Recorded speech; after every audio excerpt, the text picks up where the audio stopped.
Damos gracias al Señor, hermanos, una vez más, por poder estar frente a su palabra, por poder continuar con esta serie de Gálatas que estamos estudiando hace un tiempo, hace unos domingos. Así que les voy a pedir que abran sus Biblias, el capítulo 1 del libro de Gálatas. Vamos a estar leyendo desde el versículo 18 hasta el 24. Vamos a leer el pasaje y luego vamos a orar y pedir la bendición del Señor. Dice la palabra del Señor, Gálatas capítulo 1, versículos 18 al 24.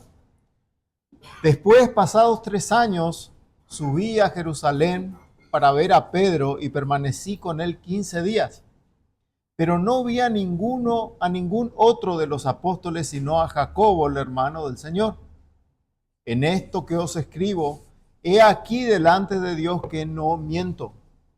Después fui a las regiones de Siria y de Cilicia, y no era conocido de vista a las iglesias de Judea que eran en Cristo. Solamente oían decir, aquel que en otro tiempo nos perseguía, ahora predica la fe que en otro tiempo asolaba. Y glorificaban a Dios en mí.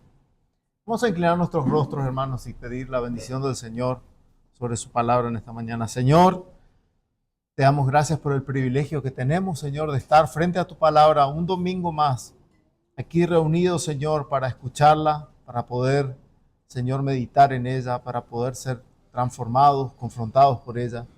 Señor, queremos rogarte la asistencia de tu Santo Espíritu, Señor, en este momento, para que tú estés hablando a cada uno de nuestros corazones a través de tu palabra.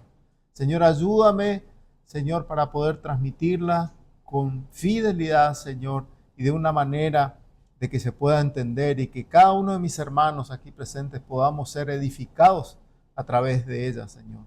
Señor, nada somos, Señor, y nada tenemos, solamente por tu gracia y por tu Espíritu es que podemos estar aquí hoy, Señor. Y rogamos tu asistencia. En el nombre de nuestro Señor Jesucristo lo pedimos. Amén. Hermanos, todos los días de nuestra vida vivimos delante de muchas miradas. La de nuestros familiares, la de nuestros compañeros de trabajo, compañeros de estudio, jefes, también, ¿por qué no?, hermanos en la fe. Y todas estas personas pueden vernos en algunos momentos de nuestra vida o en algunas facetas en la vida que vivimos cada día. Pero hay una mirada que nunca se aparta, que es la mirada de nuestro Señor, de nuestro Dios. Y pocas cosas hablan tan fuerte del poder del Evangelio como una vida transformada, hermanos. No hay nada que hable más del Evangelio, o que mejor dicho, adorne el Evangelio más, que una vida transformada. Y el testimonio de alguien que antes blasfemaba y que perseguía, y ahora predica una fe que él perseguía anteriormente. Estamos hablando del apóstol Pablo. Es una persona que antes vivía para sí mismo y ahora comienza a vivir para Dios. Y esa es una prueba contundente, una prueba fuerte de que el Evangelio es poderoso y el Evangelio es algo que viene de Dios y no es algo humano. Y así era la vida del apóstol Pablo que escribe esta carta. Y al estudiar estos versículos vamos a ver que una vida transformada por el Evangelio verdadero, inevitablemente va a glorificar a Dios. Y esa es la marca de toda conversión genuina y el propósito final de nuestra existencia. ¿Cuál es el propósito final de nuestra existencia? Vivir de tal manera que Dios sea glorificado en nosotros. Ese es el propósito para todo hombre. Y en los versículos del 18 al 24, nuestro apóstol continúa buscando probar lo que él manifiesta en el versículo 11. Está tratando de probar lo que él manifiesta en el versículo 11. Demostrar el origen del evangelio que él había recibido. Ya lo vimos en nuestra prédica pasada cuando nuestro hermano Edu compartió eso. Lo que se busca en estos versículos que siguen proponen la misma idea, pero aportando más datos, aportando más información que el Señor quiso dejar registrado en su palabra. Entonces, yo quiero compartirles hoy el sermón que lo he dividido en tres partes que vamos a ir analizando. La primera parte es el propósito de Pablo en Jerusalén. Esto lo vamos a ver en los versículos 18 al 20. Primer punto, el propósito de Pablo en Jerusalén, los versículos 18 al 20. El segundo punto que vamos a ver es Pablo en Siria y en Cilicia, los versículos 21 y 22. Y el tercer punto, y lo que yo llamo la frutilla del postre de este versículo, de este pasaje, es un argumento aplastante contra los falsos maestros judaizantes. Un argumento aplastante contra los judaizantes, versículos 23 y 24.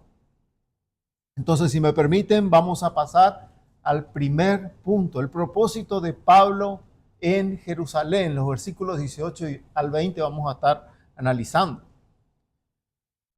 Y para esto es demasiado importante recordar el argumento que el apóstol Pablo está presentando en este texto. Y es importante recordarlo porque él está intentando demostrar que él no había recibido el evangelio por medio de hombres, sino de parte de Dios mismo. ¿Se acuerdan que eso es una idea que venimos desarrollando allá desde el primer versículo de este capítulo? El evangelio no es por medio de hombres, no vino a él por medio de hombres, sino por medio de Dios. Y tengan en mente que este objetivo, que este es el objetivo del apóstol Pablo, para que nosotros podamos comprender correctamente el mensaje de la predicación de hoy. Y va muy en línea con lo que vimos el domingo pasado. El evangelio que Pablo había recibido tenía origen en Dios mismo y nadie podía acusar al apóstol de que lo que él estaba predicando y lo que él había enseñado ahí en Galacia, nadie le podía decir que venía de los hombres o que él enseñaba esto por querer agradar a los hombres. ¿Se acuerdan cuando vimos también, cuando hablamos acerca del temor al hombre? Nadie podía acusar a Pablo de esto porque su mensaje, el mensaje que él predicaba, era claro que venía de Dios. Y ese es el argumento que el apóstol Pablo va a intentar desarrollar en estos versículos, continuando con lo que vimos el domingo pasado. Hermanos, Pablo no está simplemente haciendo un paseo por su vida y contando lo que él hizo, ni les está recordando a los Gálatas cómo él se convirtió, sino que él tenía el objetivo específico de que ellos se vuelvan al evangelio, porque este era un mensaje que venía de Dios. ¿Se acuerdan del argumento que usaban los falsos maestros en Galacia? Querían desprestigiar al mensajero para decir el mensaje, que este mensajero dudoso no tiene valor este mensaje porque este mensajero es dudoso. Entonces, lo que los judaizantes querían hacer era que los gálatas rechacen a Pablo, entonces iban a rechazar también su evangelio. Pero Pablo le dice, ustedes no me están rechazando a mí, están rechazando a Dios, porque el mensaje que vino a mí vino de Dios mismo. Entonces, este es sencillamente el objetivo principal de estos versículos que venimos leyendo ya desde el versículo 1, todo este capítulo 1. El domingo pasado, cuando nuestro hermano Edu nos compartió los versículos 11 al 17, vimos lo que pasó con el apóstol Pablo antes de su conversión.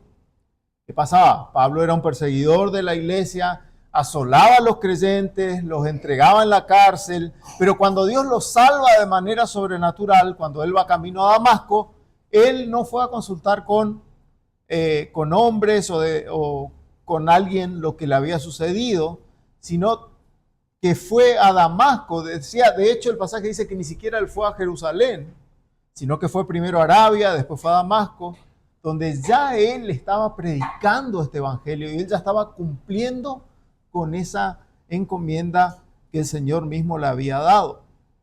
¿Qué pasó ahí en Damasco? Los judíos de Damasco ya comenzaron a perseguir al apóstol Pablo a tal punto de que lo quisieron matar. Esta persecución se nos relata en Hechos capítulo 9, 23 y 24, y si quieren anotarlo para poder leerlo en sus casas, pero lo que nos cuentan estos versículos es que los hermanos de manera providencial lo bajaron en un canasto por los muros de la ciudad de Damasco y Pablo pudo escaparse de ellos. Nuestro texto de hoy nos dice lo que pasó 3 años después. Muy probablemente luego de este evento de que él sale de Damasco, Pablo emprende su viaje a Jerusalén, que quedaba aproximadamente, para que ustedes se den una idea a cuánto quedaba Damasco de Jerusalén, quedaba aproximadamente a 225 kilómetros. La ciudad era un viaje que se hacía obviamente de a pie en ese momento, y era un viaje que llevaba aproximadamente una semana de a pie. Y es muy probable que el apóstol Pablo haya hecho este viaje de Damasco hacia Jerusalén totalmente solo. ¿Sí?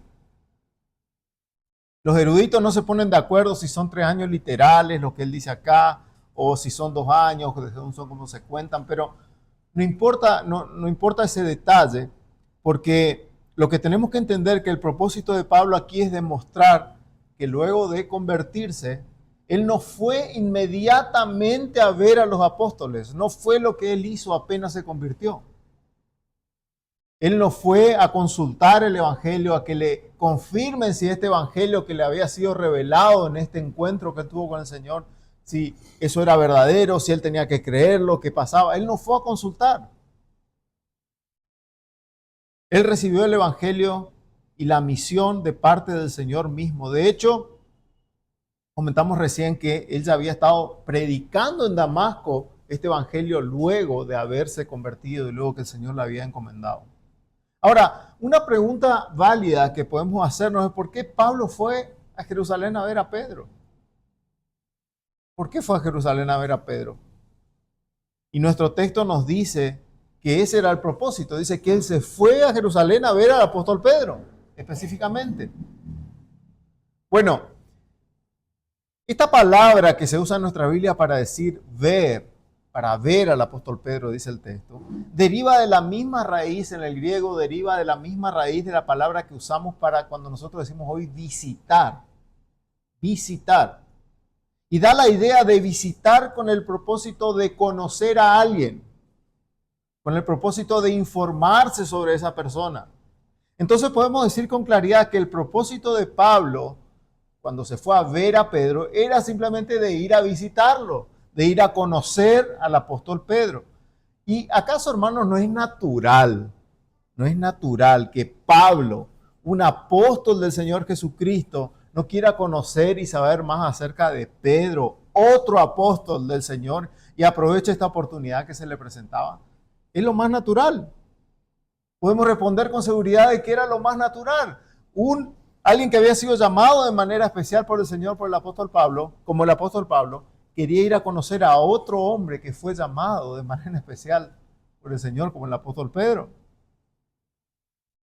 Era algo natural. Y nos impacta la forma en la que Pablo argumenta y no oculta ningún detalle a los Gálatas de lo que pasó en ese encuentro y de lo que ellos estuvieron haciendo ahí.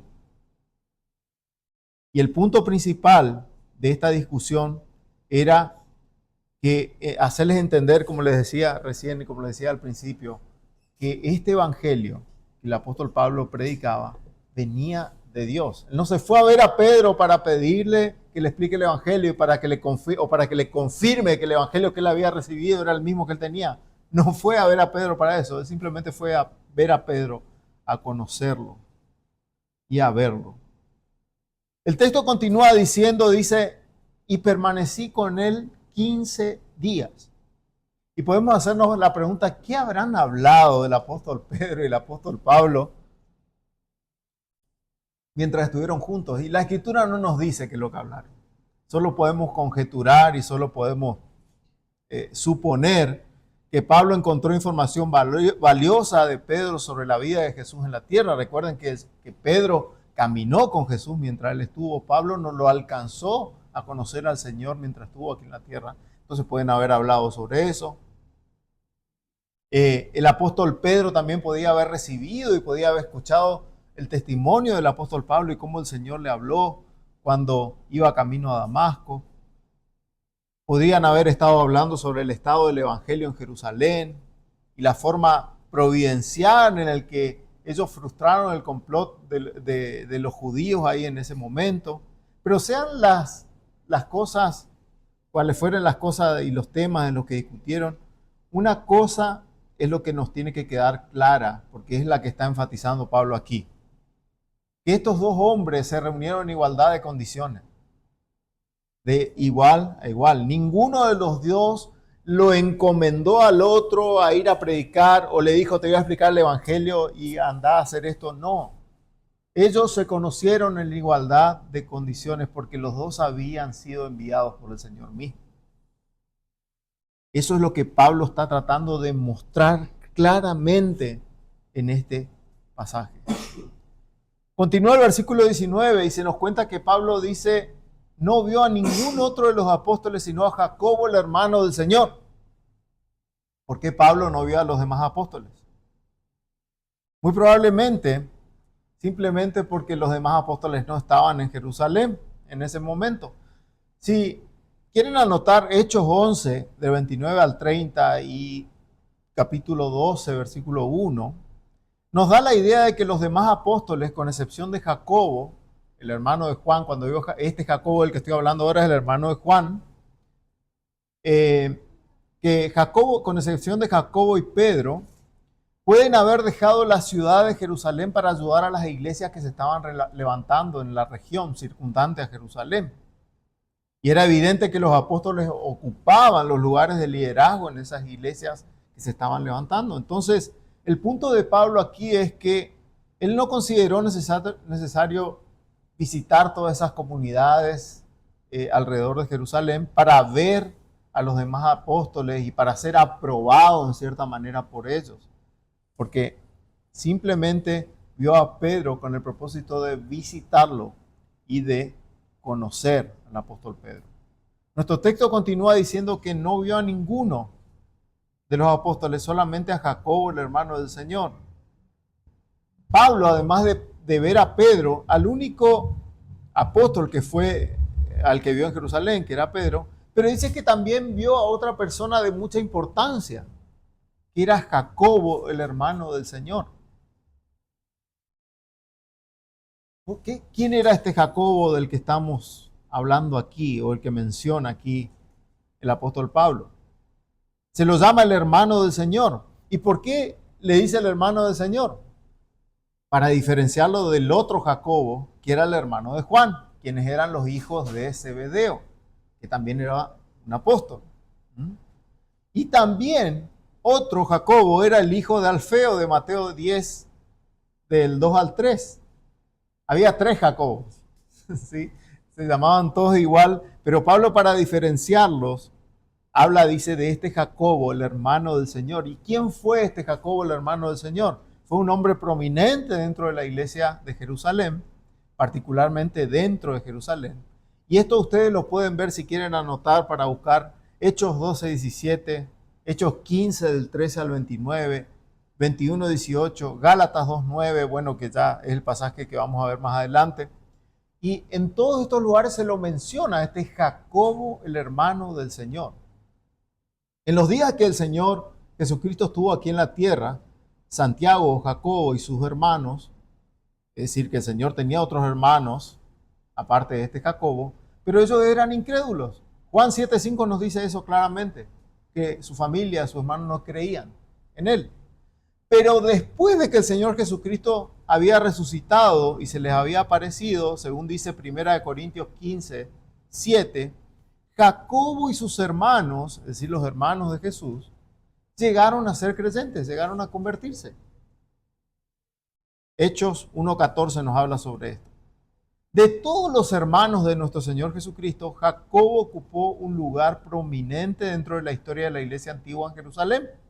Era una persona que evidentemente tenía muchos dones especiales y que tenía mucha simpatía y tenía un tierno amor tanto para judíos como para los gentiles. Esto lo podemos ver en Hechos 15, cuando se da el concilio de Jerusalén. Jacobo habla delante de todos. Era un hombre muy respetado y muy querido dentro de la iglesia de Jerusalén. Era un hombre moderado, era un hombre pacífico, era un hombre que tenía un deseo profundo de unir a judíos y a gentiles en una sola comunidad cristiana. Y él sabiamente aceptó la posición de que era posible para creyentes de orígenes y ambientes totalmente diferentes, como los judíos y los gentiles, que era posible unir y vivir juntos en armonía en el Evangelio. Jacobo se oponía totalmente a que se le molestase a los gentiles con la carga de la circuncisión, como vemos ahí en Hechos 15 en el concilio, y que se los molestara con la carga de la circuncisión y con otras ordenanzas judías. Pero él también con mucho tacto propuso que en las comunidades donde hubiera una mezcla entre judíos y gentiles, se evitaran algunas prácticas que podían ser ofensivas para los judíos. Nosotros no podemos decir si él fue demasiado moderado o no en lo que él intentaba proponer, pero evidentemente era un hombre que trataba de conciliar y de buscar la unidad. ¿Y por qué es llamado el hermano del Señor? Es evidente, y yo coincido con muchos comentaristas, de que este era alguien que salió del mismo vientre que Jesús, en cuanto a su naturaleza humana, ¿verdad? Y esto se ve claramente en pasajes tales como, si quieren anotar, Mateo 13, 55 y 56, Marcos 6, 3, donde también se mencionan a otros hermanos de Jesús.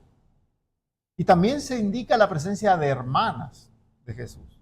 Hay debate, hermanos, y muchos estudiosos dicen que hermano, como se usa aquí, significa hermanastro, que puede ser haber sido un hijo de José en un matrimonio anterior, o algunos dicen que eran primos, que así se les decía a los hermanos, se les llamaba hermanos a los primos. Pero yo personalmente, por la evidencia bíblica, y esto es una opinión mía, por la evidencia bíblica que encuentro, me inclino que realmente eran hermanos de Jesús, habían salido del vientre de María. Pero quiero serles honestos y decirles que hay debate en esto. Muchos respetados comentaristas dicen que no era así. Pero a efectos de lo que el apóstol Pablo quiere comunicar aquí, no tiene tanta importancia saber si era o no hermano y había salido del vientre mismo que nuestro Señor, porque no es el tema aquí, ¿sí? Entonces, para continuar, sabiendo que muy probablemente, con lo que sigue diciendo el texto, muy probablemente los judaizantes, los falsos maestros judaizantes, iban a poner en tela de juicio lo que el apóstol Pablo estaba mencionando aquí, de este viaje a Jerusalén, de que habló con Pedro, de que estuvo con Santiago, de que estuvo con otros hermanos allí. Muchos iban a poner en tela de juicio de que lo que Pablo estaba diciendo ahí no era verdad, de que él estaba mintiendo. Pero el apóstol hace una afirmación solemne de la veracidad de que todo lo que está diciendo es, valga la redundancia, verdad. Y apela a la omnisciencia y a la omnipresencia de Dios. Y él dice, en esto que os escribo, he aquí delante de Dios que no miento. En esto que os escribo, he aquí delante de Dios que no miento. Y me llama la atención, hermanos, y me parece impresionante ver cómo cuando uno lee las epístolas del apóstol Pablo, o lee sus cartas, o lee las cosas que él ha escrito, puede notar cómo este hombre tenía la claridad de estar viviendo todo el tiempo en la presencia de Dios, en todo momento, en todo tiempo. Y esto nos tiene que hacer pensar a nosotros, debe de hacernos pensar y debe de hacernos ver que vivimos en la presencia de Dios todo el tiempo también. Hay una frase en latín que seguramente muchos habrán escuchado que dice coram Deo. ¿Habrán escuchado esa frase alguna vez? Que significa en la presencia de Dios o ante el rostro de Dios. Eso significa esa frase coram Deo. Un famoso predicador contemporáneo cuenta una historia. Dice que su madre siempre y constantemente, cuando él estaba haciendo algo, cuando él era joven o cuando él era pequeño, cuando él estaba haciendo algo, su mamá le llamaba la atención y le obligaba a reflexionar y a justificar su comportamiento con una razón válida. Es decir, ¿por qué estás haciendo lo que estás haciendo? En situaciones particulares, su madre siempre le paraba y le decía, ¿por qué haces lo que haces? Justificame por qué estás haciendo lo que estás haciendo. Y él cuenta y dice, no siempre tenía una razón válida por hacer lo que estaba haciendo. Pero vivir en la presencia de Dios, hermanos, es entender que lo que sea que hagamos y dónde que lo hagamos, estamos haciéndolo bajo la mirada de Dios. Estamos haciéndolo coram Deo. Estamos haciéndolo en la presencia de Dios, porque Dios es omnipresente. No existe ningún lugar tan remoto que podamos escapar de su mirada penetrante. El salmista decía, ¿a dónde huiré lejos de tu presencia? ¿A dónde voy a ir? No puedo escaparme. Hermanos, así estamos nosotros. Y cuando el apóstol Pablo fue confrontado por la refulgente luz del Señor Jesucristo resucitado en el camino a Damasco, su pregunta inmediata fue, ¿quién eres, Señor?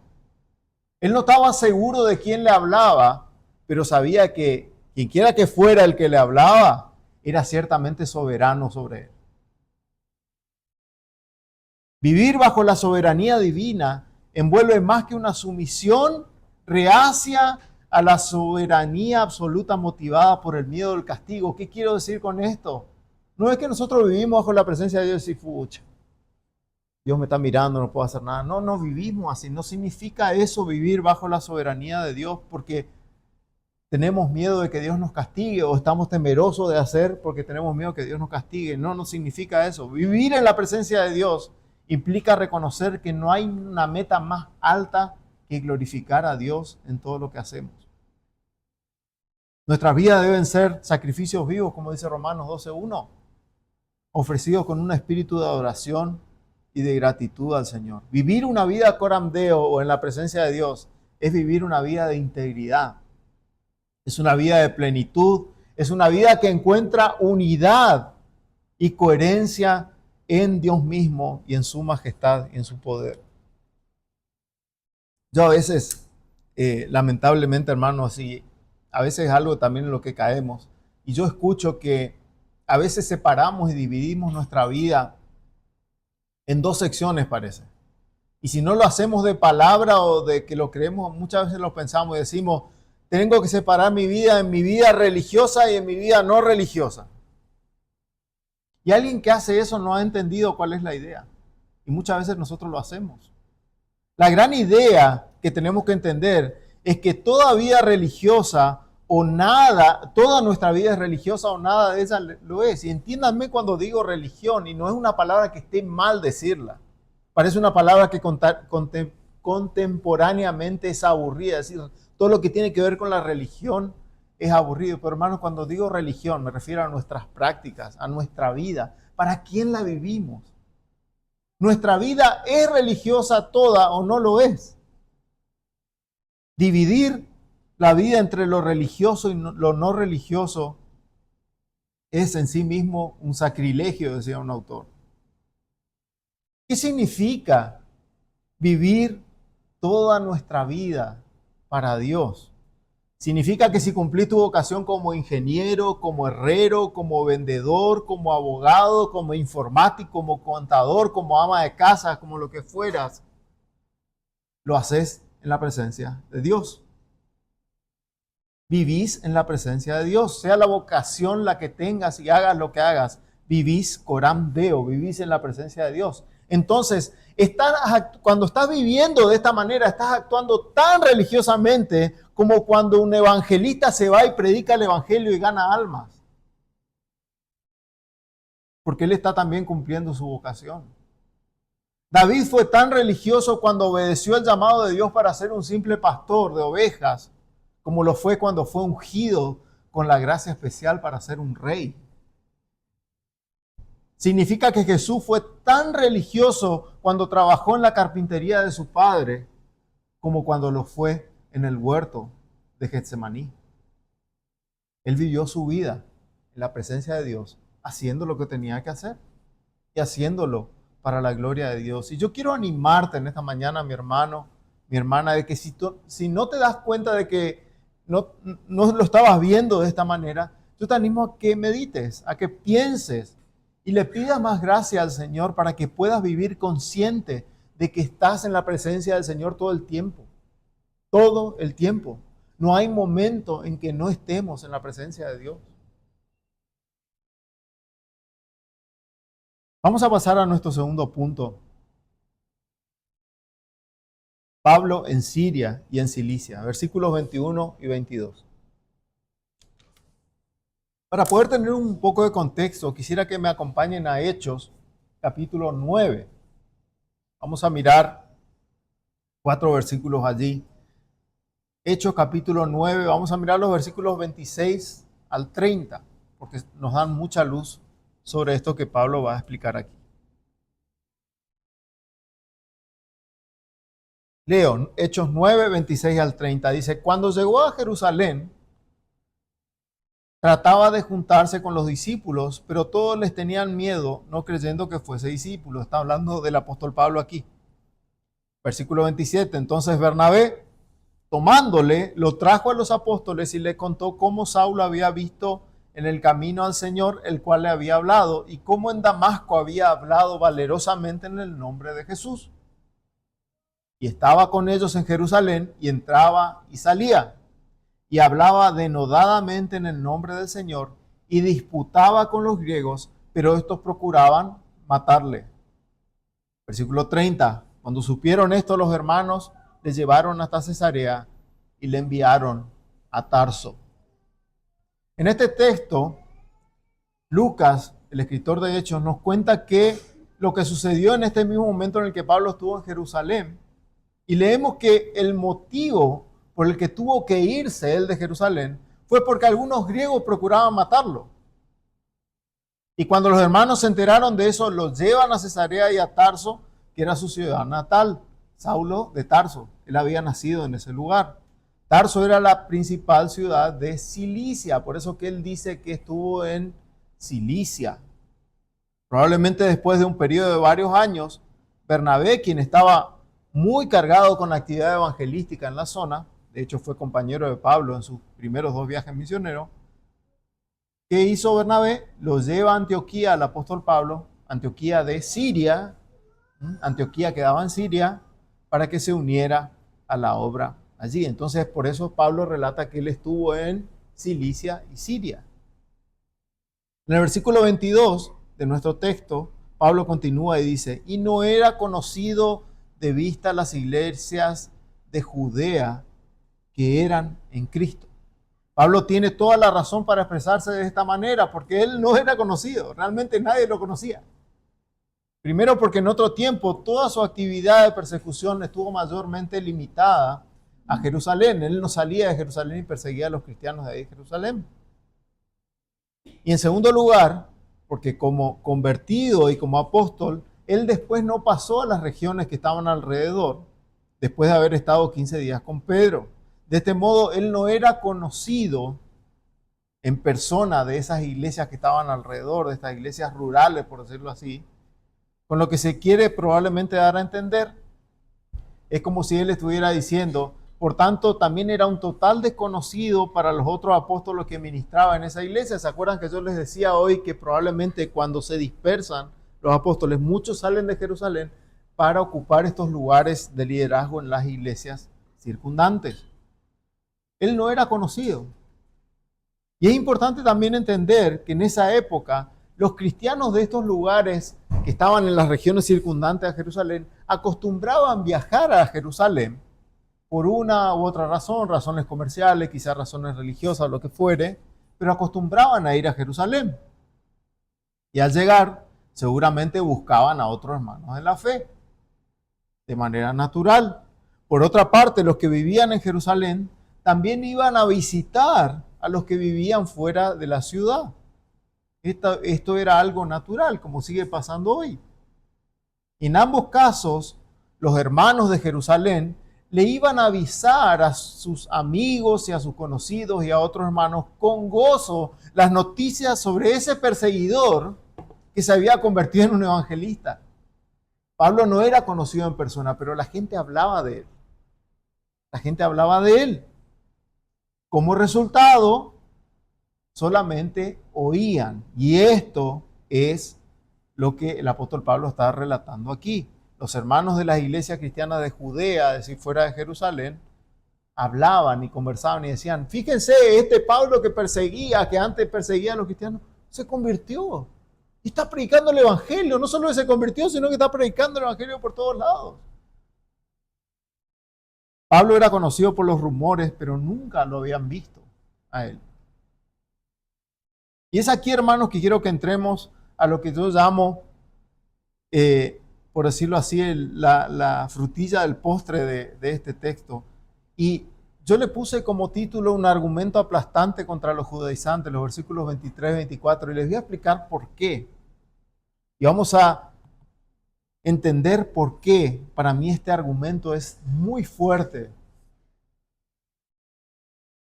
en contra de estos falsos maestros que estaban en Galacia.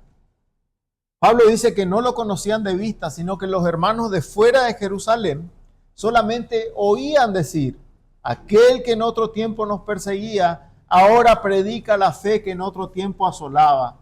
Y el texto continúa y dice: y glorificaban a Dios en mí. Hermanos, la idea que se intenta transmitir con estos versículos es preciosa. Es evidente que los que traían esa noticia de que el apóstol Pablo estaba predicando el evangelio, de que este perseguidor que antes asolaba a la iglesia estaba predicando el evangelio ahora, los hermanos que traían esa noticia, que eran simples hermanos con una fe simple en el Señor Jesucristo, ellos aprobaban el evangelio que el apóstol Pablo predicaba. Lo estaban aprobando. Ellos decían: este que antes nos perseguía, ahora predica el mismo evangelio que nosotros creemos. ¿Qué están diciendo? Él está haciendo eso, está predicando el mismo evangelio que nosotros.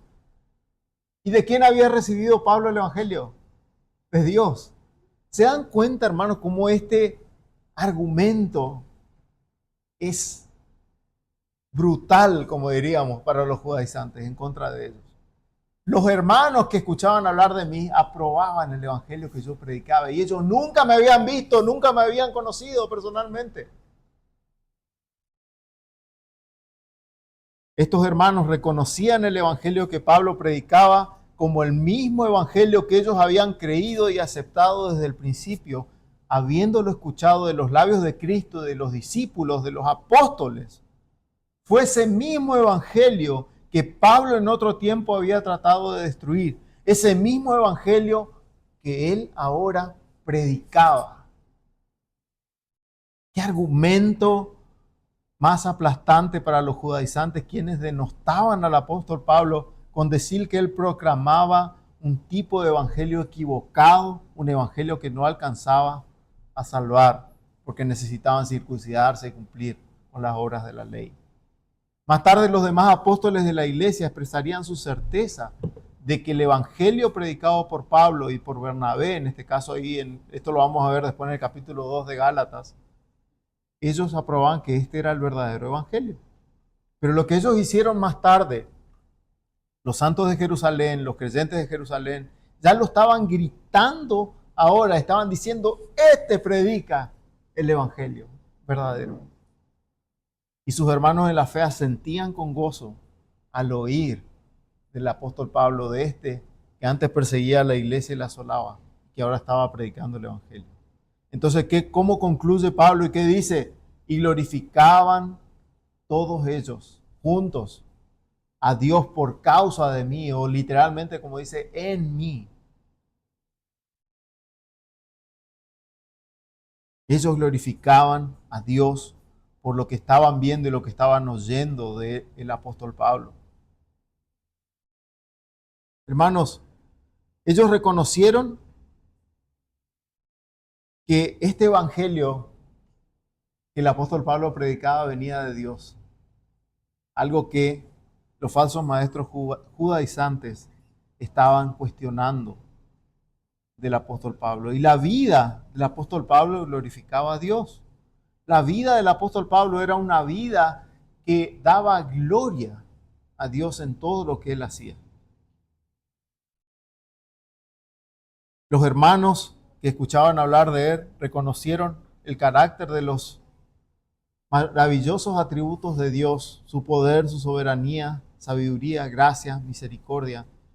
¿Y cómo reconocían todas estas cosas? En que veían que un pecador miserable, un implacable perseguidor, había creído en el Señor Jesucristo y el evangelio había transformado su vida. Y no solo a tal punto de que dejó de perseguirlos, sino hasta el punto que se volvió un heraldo de ese propio mensaje, del mensaje del evangelio. Qué testimonio tan fuerte Yo no me quiero imaginar la profundidad de la emoción que debe haber invadido al apóstol Pablo cuando escribía estas palabras en este último versículo que nos toca leer hoy. Y glorificaban a Dios por causa de mí. Para ir terminando, hermanos, si nos ponemos a pensar en hombres y mujeres como nosotros, imperfectos, que glorificaron al Padre, podemos hacer una larga lista y pensemos solamente en la Biblia. Podemos pensar en Abel, podemos pensar en Noé, en Abraham, en Sara, Moisés, Esther, Ruth, David, etcétera, etcétera, etcétera. Pensamos en los profetas, luego en los apóstoles, y podemos seguir hasta el día de hoy pensando en hombres y mujeres que han glorificado a Dios con sus vidas a lo largo de la historia. Pero creo que a nadie se le ocurriría omitir al apóstol Pablo. Es más, creo que todo lo pondríamos en un lugar prominente en cuanto a cómo glorificó a Dios con su vida a través del sufrimiento, a través de las tribulaciones, a través de naufragios, como él mismo dice, a través de cárceles y a través de su muerte también, ¿por qué no? ¿Y qué decir, hermanos, de nuestro Señor Jesucristo? Cuando Él caminó en esta tierra como la perfección de lo que sería dar gloria a Dios. No hubo ningún hombre caminando en la tierra como Él. Él glorificó al Padre en absolutamente todo. Él vivió para el Padre y obedeció hasta lo sumo. Y Él también era un hombre como nosotros, pero sin pecado. Hoy es providencial todo lo que estuvimos hablando sobre la persona de Cristo, hermanos. Él vivió como uno de nosotros. Caminó como uno de nosotros aquí en la tierra. A veces fíjense qué importante que es entender las dos naturalezas de Cristo y que Él es hombre y que Él es Dios al mismo tiempo y tiene esas dos naturalezas. A veces pensamos y se nos mezclan en nuestra cabeza la naturaleza y decimos, pero para Él era fácil, Él era Dios. No, nunca tengas ese pensamiento. Él era tan hombre como lo sos vos hoy ahora, pero sin pecado. Sin pecado. Él sufrió las mismas tentaciones que vos estás sufriendo hoy, pero sin pecado. No pienses que Él tuvo que padecer, y dice que cuando Él estuvo orando en el Getsemaní, dice que le caían gotas como con sangre de sudor. El Señor sufrió como hombre, pero aún así Él glorificó al Padre al 100% en todo lo que Él hizo, en todo lo que vivió. Y qué grandes ejemplos nos da la Escritura también para nosotros hoy de todos estos hombres que le dije al principio. ¿Qué ejemplo tenemos en el apóstol Pablo? ¿Y qué ejemplo perfecto tenemos en nuestro Señor Jesucristo? Podemos decir que ellos vivían en la presencia de Dios, pendiente de su omnipresencia, de su omnisciencia, a tal punto de que todo lo que hacían Dios lo usaba para que eso que hacían lleve gloria a Dios en alguna manera. Y mi hermano, mi hermana, quiero preguntarte hoy, ¿cómo estás viviendo? ¿Estás viviendo así? ¿Podés decir como el apóstol Pablo, mis hermanos glorifican a Dios en mí? ¿Podés decirlo? ¿Podés decir, mis hermanos dan gloria al Señor por mi vida? Y qué profunda pregunta para hacernos en esta mañana. Y quisiera que cada uno de nosotros podríamos decir un fuerte sí. Así como el apóstol Pablo dijo, glorificaban a Dios en mí. Pero a veces estamos en etapas de nuestra vida en las que el pecado pega tan fuerte que dejamos de glorificar a Dios. Y en esta mañana quisiera darte ánimo, mi hermano, mi hermana que estás aquí. Si estás en esa condición, yo quisiera animarte a que te arrepientas y que te levantes de tu sueño. Pide perdón a Dios y pídele gracia y Él te dará. ¿Se acuerdan lo que venimos estudiando sobre la oración los miércoles? Oremos por más gracia y el Señor va a responder. Pídele gracia y Él te dará sin reproche. Pídele con fe y levántate para comenzar a glorificarle. No es tarde, no es tarde. Y si hoy estás viendo que tu vida está glorificando a Dios, yo digo, gloria a Dios por eso. Gloria a Dios por eso. Por último, hermanos, quiero dejarles dos aplicaciones. La primera, es precioso ver cómo la obra del Señor en nuestra vida puede ser un fiel testimonio de su gloria. Y cómo cada situación vivida puede ser un testimonio para que otros glorifiquen a Dios en nosotros. Yo quiero animarte, quiero animarles, hermanos, a que compartan su historia con los demás. Compartan su vida, compartan las cosas maravillosas y gloriosas que el Señor hace y que el Señor hizo en la vida de ustedes. Es hermoso escucharnos unos a otros, cómo el Señor nos ha salvado. A veces nos olvidamos de nuestro testimonio y decimos, sí, pero eso el Señor hizo en mí. ¿A quién le va a interesar mi testimonio? A mí me interesa, hermano. Yo quiero escuchar el testimonio de todos ustedes para gozarme. Yo creo que ese es el espíritu de cada uno de nosotros. Y nunca es redundante hacerlo. ¿Has escuchado los testimonios de salvación de cada uno de los que estamos aquí? Si no, te animo a que lo hagas y que lo compartas, que no tengas vergüenza. A veces decimos, ¿de qué podemos hablar? No hay tema de conversación.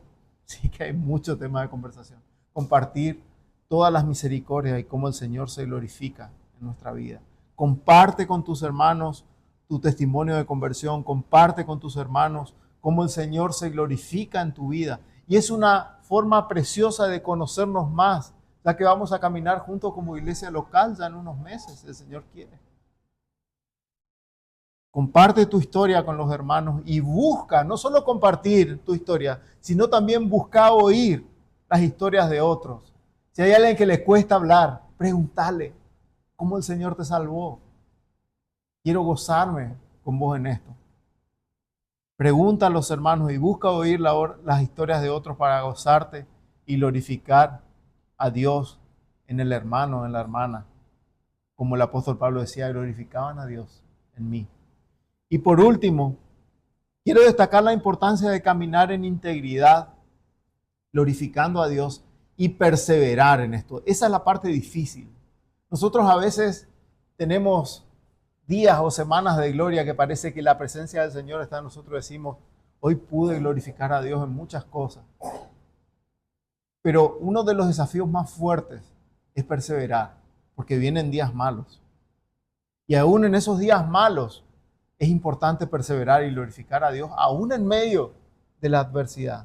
Y no es sencillo, no digo que sea fácil, no es fácil, porque debemos batallar contra tres poderosos enemigos: nuestro propio yo, nuestra carne, el mundo y Satanás. Y estos tres enemigos se ponen en complot juntos y comienzan a ir en contra de nosotros. Y no es fácil pelear contra ellos. Es por eso que necesitamos velar y rogar por gracia abundante a nuestro Padre. Si quieren anotar, les leo Eclesiastés 10:1. Dice, las moscas muertas hacen heder y dar mal olor al ungüento del perfumador. Así una pequeña locura al que es estimado por sabio y honorable. Eclesiastés 10:1. En la antigüedad, los perfumes se fabricaban manualmente, mezclando ingredientes naturales como puede ser resinas de árboles, especias, flores, maderas, y utilizaban métodos como la maceración, que es decir, sumergir esos ingredientes en grasa o en aceite, o la infusión, que era hervir esos elementos. Entonces, así obtenían estos aceites esenciales que luego se usaban en forma de bálsamos o perfumes, ungüentos, inciensos, etcétera, aromatizantes, ¿sí? Pero ¿qué pasaba? A veces las moscas eran atraídas por estos líquidos, por estas sustancias que tenían buen olor. ¿Y qué pasaba? Se caían adentro y se morían. Y eso arruinaba y ya daba mal olor a ese perfume que olía tan bien y que era algo tan bueno. Muchas veces, hermanos, nosotros hacemos esto. Pequeñas locuras hacen que perdamos ese glorificar a Dios. Y así como estos perfumistas cuidaban el perfume, nosotros necesitamos cuidar nuestras vidas de esas pequeñas moscas, de esas pequeñas locuras que pueden echar a perder una vida que glorifica a Dios. ¿Cuántos hermanos predicadores famosos que han sido de bendición para muchísima gente por un pequeño desvarío y una locura han arruinado su carrera. Hermanos, es importante perseverar, es importante velar. Necesitamos gracia para esto. Y es aquí, les digo de vuelta, oremos y pidamos por gracia al Señor para que podamos terminar nuestra carrera habiendo glorificado a Él en todo lo que hicimos. Son pocos los que terminan bien la carrera. Y estoy hablando de creyentes. Hablando de creyentes. Necesitamos de la gracia del Señor para poder terminar nuestra carrera glorificando al Padre siempre. Recuerden qué dice la primera pregunta del Catecismo Menor de Westminster. Les leo. ¿Cuál es el fin principal del hombre? ¿Cuál es el fin principal del hombre? Y la respuesta dice, el fin principal del hombre es glorificar a Dios y gozar de Él para siempre. Por último, si hay alguien aquí que no ha conocido al Señor Jesucristo o no sabe cómo glorificar a Dios, lo primero que tenés que hacer para glorificar a Dios es arrepentirte de tus pecados e ir a Cristo en ese arrepentimiento y creyendo en Él con todo tu corazón de que Dios lo levantó de los muertos, dice la Escritura, y que solamente por Él tus pecados pueden ser perdonados. Arrepentimiento y fe es lo que necesitas primero. Y eso es algo que tiene que venir de una disposición que Dios va a poner en tu corazón, pero necesitas ir a Él. Yo te animo que si nunca fuiste a Cristo, reconociendo tus pecados y pidiéndole perdón, que lo hagas hoy. Que hables, si estás en esta situación, puedes hablar con cualquiera de los hermanos aquí, si necesitas consejo, guía, te vamos a ayudar. Pero yo te animo que vayas a Cristo y no dejes pasar más el tiempo. Quiero pedirle que inclinemos nuestros rostros y vamos a orar al Señor. Amado Padre, te damos muchas gracias por tu palabra, Señor. Señor, gracias porque tu palabra es tan clara, porque este pasaje que leímos hoy, que estudiamos hoy, es tan sencillo, Señor, no tiene nada difícil de entender, nada complicado, pero es tan profundo, Señor. Tu palabra es tan viva, tan profunda, Señor, que estremece nuestros corazones y que nos lleva a glorificarte, a decir, Señor, gracias por tu palabra. Señor, yo te ruego que tú nos ayudes a cada uno de los que estamos aquí presentes a poder glorificarte y a poder caminar en nuestra vida glorificándote, perseverando cada día, buscando, Señor, gracia en oración y rogándote y clamándote, Señor, ayúdame a glorificarte en este día cuando me levanto. Ayúdame a dar gloria en cada cosa. Ayúdame a evitar esos pequeños desvaríos, esas pequeñas locuras, Señor, que me pueden hacer perder tanto esfuerzo que en tu gracia he hecho, Señor.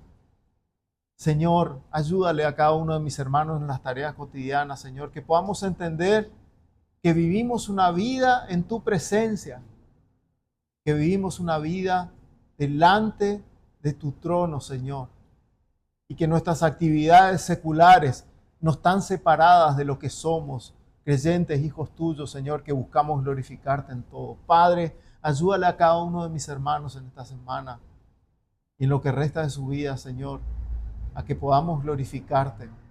Ayúdame, Señor, también a mí. Danos de tu gracia, Señor. Somos necesitados de ti, somos dependientes de ti. Gracias por tu palabra, Señor. Oramos en el nombre de Jesús. Amén.